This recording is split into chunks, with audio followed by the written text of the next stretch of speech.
Hello there. So maybe you're binging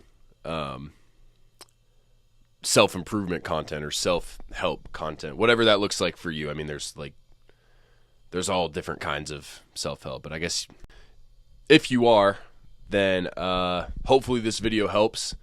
Today I'm going to talk about why you should stop binging the self-improvement content, how you can stop, and how you can actually get use out of any self-improvement or self-help videos that you watch.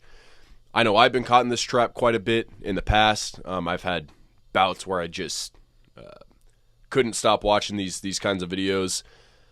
And you find as you stop that you just feel a lot better, and life is just much better without a gigantic amount of this type of content.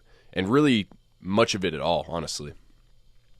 So yeah, hopefully this video helps if you are kind of caught in that trap right now. Also, hopefully this is the last one of these videos that because I guess this technically is like a self-help video. So hopefully this is one of the last ones that you watch for a while, or at least one of the few that you watch within the next, however many days or weeks or whatever. Anyways, here's why you should stop doing it. Here's a few good reasons why you should stop. For one, you probably already know what to do with your life. You already probably know the ways which you should progress. You probably know, that maybe you should fix your sleep schedule. Maybe you should eat better. Maybe you should, make that doctor's appointment or try out that new hobby. Just several different things that you could do. And it's honestly, there's like multiple things or action steps that you could take. Yeah, that's reason one. You probably already know what to do. Anyways, you probably already know a bunch of things that you could do. You don't need content to tell you the direction, to help you go a certain direction when you already kind of know a little bit the direction you should go, I guess, if that makes sense. Reason two is when you watch a lot of this content, you kind of just start to, and you see a bunch of these videos pop up on your feed, you create a bunch of problems in your head that don't actually really exist, and it's like a false way to fix yourself, as you create all these problems that, imaginary, unnecessary problems that, I don't know, I guess one example I can think of off the top of my head is like, maybe a video about like fashion or something, and it's really not something that you need to worry about in your life at this point, but you create the problem that you have to like dress better right now, even though you fucking dress fine. So I guess that's an example that that is coming to me right now. You create all these unnecessary problems and drama in your life that you really don't need to. That would be reason number two. Third reason to why you should stop is, honestly, you'll just feel a lot better. And I mentioned this at the start of the video, but you'll feel much more clear. I would say less brain fog. You feel more motivated. You're not caught in this trap of trying to find the answers. And it almost feels like a weight is like lifted off of you too. Like I noticed for me, it's like, okay, I don't gotta watch this shit. I could just, live my fucking life. So you just feel better. I mean, maybe it doesn't seem like that when you're really caught in it, but you will genuinely feel better, a clearer mind. I would say more motivation. And I think it's also just a thing to do with, not to be, 47 years old here, your 47-year-old dad or something, but, it really is like a screen time thing too. Like you don't need that much fucking light blaring in your face all day. You don't need it, especially just the same repetitive content that it's going to go one ear and out the other, because you're not actually retaining any of the information. So that's why you should stop watching the self-improvement content. All right, so now I'll talk about how to stop. This is kind of the method I used to stop binging this kind of content. Really, it's just weaning yourself off. It's like kind of like progressive overload. I think you can't really do cold turkey. It's like kind of, when you do cold turkey, it's like really brute force like you'll do good for a few days or something like that, and then you'll just completely lose it, and then you're binging again next thing you know. So this way seemed to work better for me. And that's just by weaning myself off. So, I was watching multiple videos like a day. You might be too.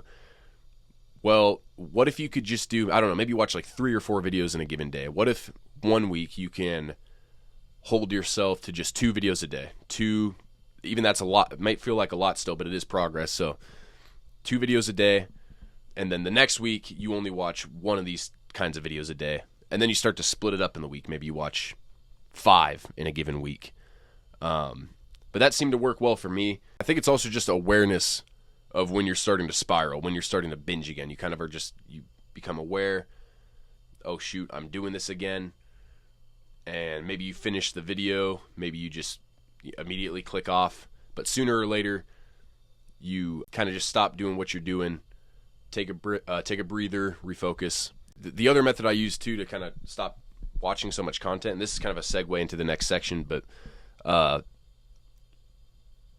actually apply the information that you're getting from these videos. So that's kind of a good segue into my last point for this video, which is how to make this content actually useful. And you can make the content useful and also stop by actually just applying the information to your life. So obviously, I mean, this is kind of a no-brainer, but if you're watching self-help content and you're not actually applying the information, well, then it's not shit. But obviously, there's something deeper behind that, which you're trying to distract yourself from actually, taking responsibility and ownership of the things that you need to in life. Applying the information. Obviously, that's how you actually make these videos useful, because you get something out of it, and you also get to see if it works for you or not in your life, if it's actually information that really serves you or that you really need. You kind of realize, like, not all of this information, in fact, most of it doesn't really directly apply to your life, at least in the given moment. So you'll go to apply it and you're like, I don't really need this. And I think that kind of helps you stop watching as many videos, because I know this is kind of back to the previous point, but it kind of helps you realize that you just don't need the content, because you don't, most of the stuff you don't have to apply anyway, so there's no use for it. And also you feel, like I mentioned before, you'll just feel better when you don't watch as much of it. So just applying the info actually makes it useful content. And you'll notice too that you get a lot out of just one video. There's a lot of information you can get out of just a single video that could, really change your week even, or month perhaps, depending on the video. Yeah, that's how to make the content actually useful, is by applying it directly to your life and seeing if it works for you. And as you apply more and more of the information, you figure out, oh, well, there's a lot of this shit that I actually don't need. So that kind of helps you stop as well. Yeah, so hopefully this video helped. Hopefully, you can stop binging, and you can just overall feel better, healthier, and just hopefully you can just feel happier that way and live a better life. So yeah, hopefully this helped. Peace. Have a good one.